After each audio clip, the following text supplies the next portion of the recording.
One, two, three.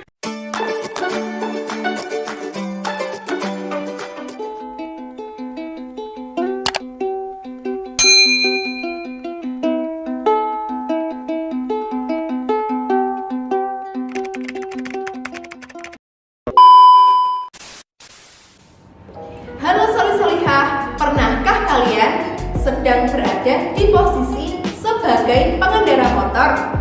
Nah, di mana motor kalian itu berada di belakang bus. Nah, bus tersebut ternyata mengeluarkan asap hitam yang mengepul. Kira-kira apa ya yang kalian rasakan saat itu? Tentu napas kalian akan terasa sesak dan mata kalian akan terasa pedih akibat dari polusi udara. Nah, polusi udara ini termasuk salah satu jenis pencemaran lingkungan. Yuk anak-anak, mari kita simak materi ini dengan penuh semangat.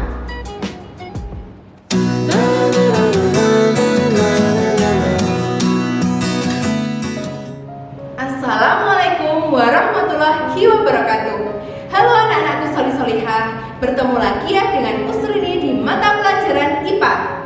Nah, gimana nih kabar anak-anak di rumah? Semoga senantiasa diberikan kesehatan, dirahmati oleh Allah Subhanahu wa Ta'ala, serta dihindarkan dari rasa malas untuk menyimak video PJJ kali ini.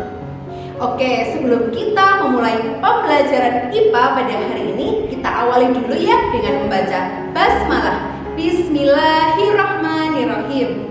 Semoga pada video kali ini kalian lebih semangat lagi dalam belajar. Mari langsung saja kita simak video pembelajarannya.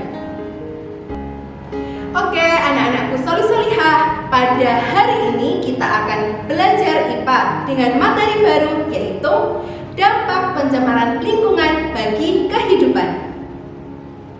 Nah, anak-anak, pada bab kali ini kita akan mempelajari 4 subbab. Yang pertama adalah pengertian pencemaran lingkungan. Yang kedua yaitu macam-macam pencemaran lingkungan. Yang ketiga adalah dampak pencemaran lingkungan bagi makhluk hidup. Yang keempat adalah cara penanganan pencemaran lingkungan.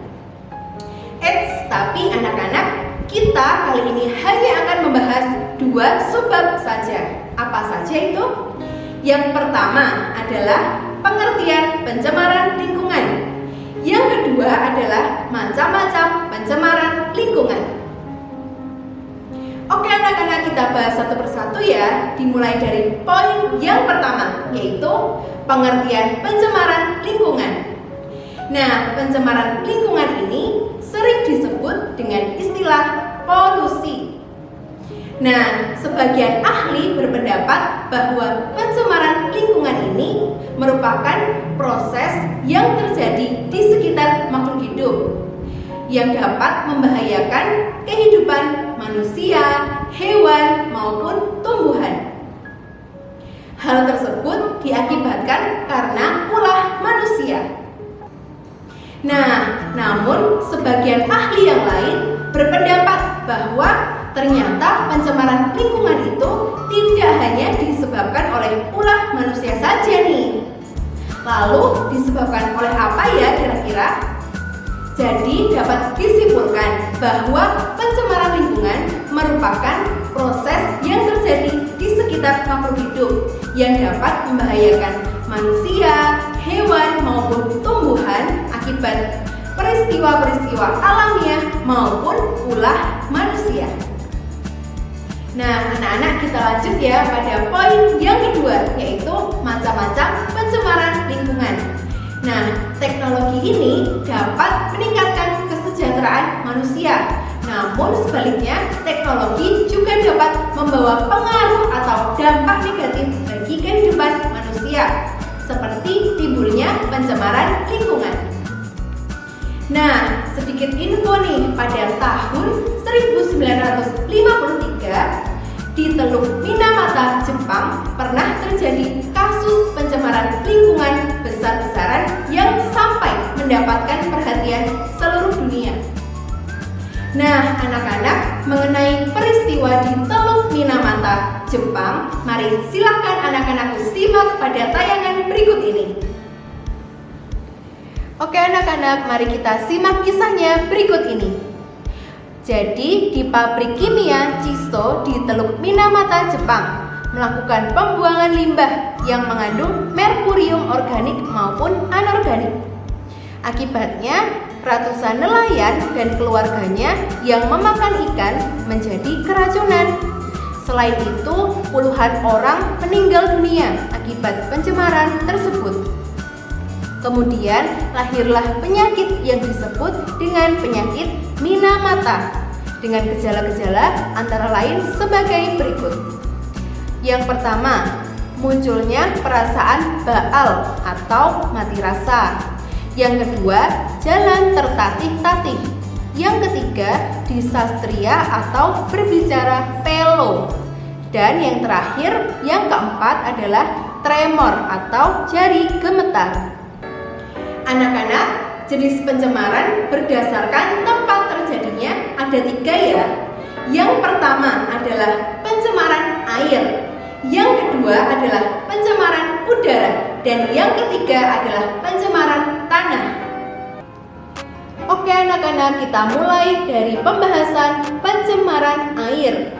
Nah, pencemaran air ini merupakan masuknya bahan pencemar berupa makhluk hidup, zat, energi, ataupun komponen lain ke dalam lingkungan air yang menyebabkan terganggunya keseimbangan lingkungan air tersebut. Nah, pencemaran air ini disebabkan oleh limbah buangan dalam bentuk cair dari kegiatan industri, pertanian, maupun rumah tangga. Nah, contoh kasus pencemaran air dapat kalian simak pada tayangan berikut ini. Di sini ada pencemaran air laut yang disebabkan oleh minyak. Seperti kasus di Teluk Minamata, pabrik Chiso pada tahun 1953 di Jepang. Lalu ada pula kecelakaan kapal Jepang Sowamaru di Selat Malaka pada tahun 1985.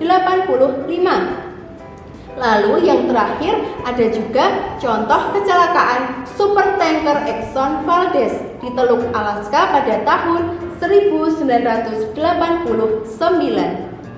Oke anak-anak, langsung masuk pada pembahasan berikutnya, yaitu mengenai pencemaran udara. Nah, pencemaran udara ini merupakan masuknya bahan pencemar atau polutan berupa makhluk hidup, zat, energi, ataupun komponen lain ke atmosfer yang menyebabkan terganggunya keseimbangan atmosfer. Nah, ada 2 nih kasus pencemaran udara yang terkenal, yaitu kebocoran gas beracun dari pabrik pestisida milik Union Carbide di Bhopal, India pada tahun 1984. Lalu ada juga kebocoran PLTN atau pembangkit listrik tenaga nuklir di Chernobyl, Uni Soviet. Nah, pada tahun 1987. Lalu pembahasan yang terakhir yaitu mengenai pencemaran tanah. Nah, pencemaran tanah ini merupakan masuknya bahan pencemar atau polutan berupa makhluk hidup, zat, energi, ataupun komponen lain ke dalam tanah yang menyebabkan terganggunya keseimbangan tanah. Pencemaran tanah ini dapat berasal dari rumah tangga, industri, ataupun pertanian. Contoh dari pencemaran tanah, silakan anak-anak lihat pada gambar berikut ini. Nah, pada gambar berikut ini merupakan peristiwa pencemaran tanah yang disebabkan oleh sampah. Baik anak-anakku solih-solihah, sekian ya pembelajaran dari Ustadzah. Nah, semoga kalian tetap menjaga optimis dan semangat kalian meskipun belajar dari rumah. Ustadzah akhiri pembelajaran kali ini dengan membaca hamdalah. Alhamdulillahirabbil alamin. Fastabiqul khairat. Terima kasih. Wassalamualaikum warahmatullahi wabarakatuh.